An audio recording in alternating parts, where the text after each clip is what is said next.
Starting to the bottom right of the map, we have our first Zerg player. It is Wongjin Star Soki from Korea. Aren't those intros awesome, by the way? From Korea, yeah, from but America, I from feel like I Europe. have to explain every time they say from America. Yeah, me too. It's actually the same thing we did that the entire time yesterday.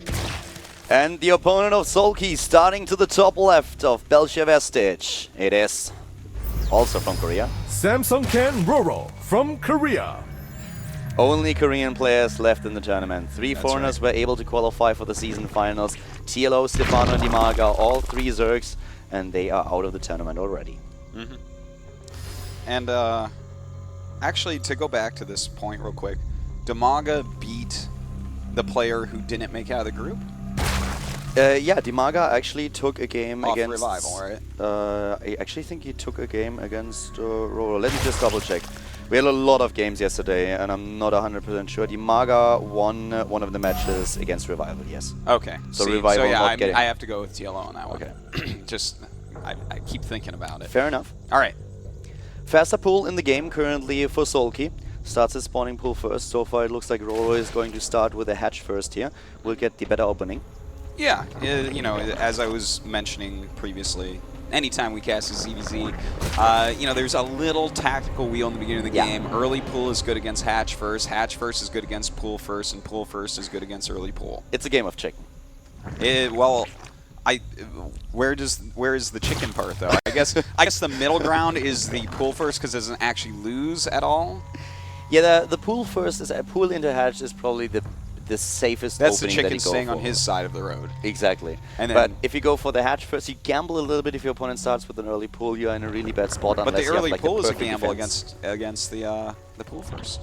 And then in some regards, the pool first is a little bit of a gamble against the hatch first. Yeah. So the safest what you can do is like the lowest risk opening that you can have is actually going into the pool and then starting with the hatch, which is exactly the opening that we have seen by Solki here. And in fact, you know, it's kind of like rock, paper, scissors in that regard, where the lowest risk opening is rock. Is that true? Yeah, rock is the best. How so? Well, who opens paper? I mean... I do sometimes. Well, see, because you're bad at rock, paper, scissors. Hey, we should play sometimes. I'll own you. You know who's the best at rock, paper, scissors? Me? Karmic. By far. Oh, I don't think so. Oh, Does he know about is. rock?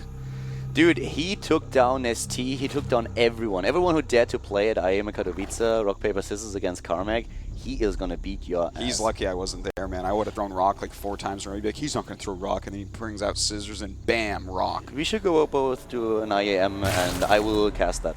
Okay. I will cast the rock, paper, scissors game between the two of you. All right, next IEM I go to, we'll do that. Looking forward to it. Well, as you can see, things are starting to equalize a little bit between the two of them. We have speed being started for Solki as well as for Ro8. Samsung Khan player here is the first one to go into the Baneling nest. So at the beginning of the game, we will have the Zerg Banelings once again.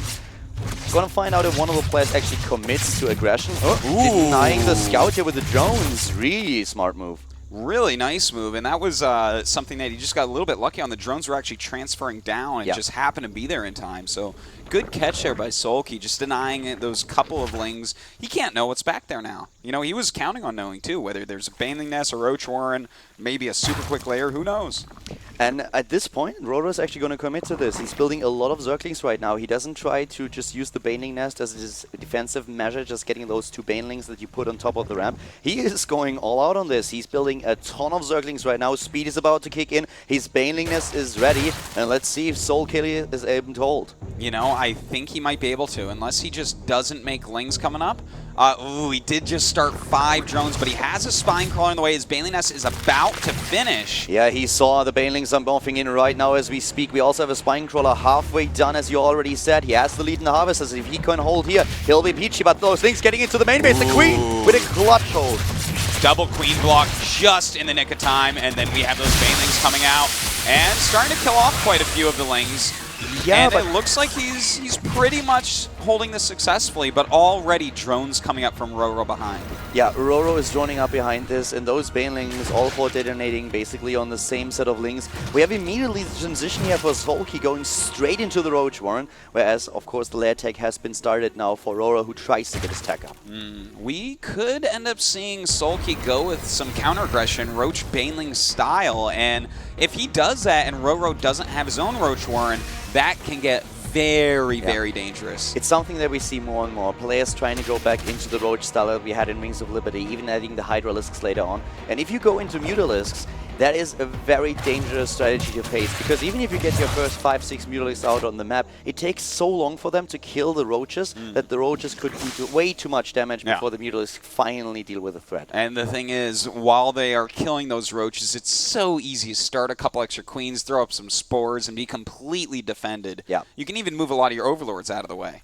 Right now, if you go into Mutalisk, usually you will gain the map control, but it's very rarely that you can take down your opponent right away. Something that we haven't seen too much is the third base being taken by Overlords spreading creep, and then Spore Crawlers that have been built earlier just walking over there to save it. Because that's one thing that you want to do. If you have Mutalisk, you have map control, and you are trying to deny that third base that is also important in ZVZ. Well, here we go. We actually have Sulky basically going all in here. He's got a ton of Lings in production. He already has a lot of Banes. He has a ton of Roaches as well. Now, all these Banelings being morphed. The thing is, the Roaches will deal with that very easily. Now, Ro8 does have some counter-aggression getting ready, but it's so much smaller than this. Ro8 wants to go into the Spire right now. The tag has been started. He has his own Banelings just streaming into the bottom right. At the same time, Sulky is attacking, but here come those Banelings for the Samsung Khan player. Immediately, the drones being pulled for Sulky, doing a good job here with a split, and Ro8 has a lot of trouble defending at the top left. Now, if he can pick up those couple really red Banelings, he's going to be in good shape. In the meantime, Sulky dealing so much damage, but hold on, Ro8! Whoa! Insanely good hit. But not enough. GG being called as Sulky advances to take down the units at the top left.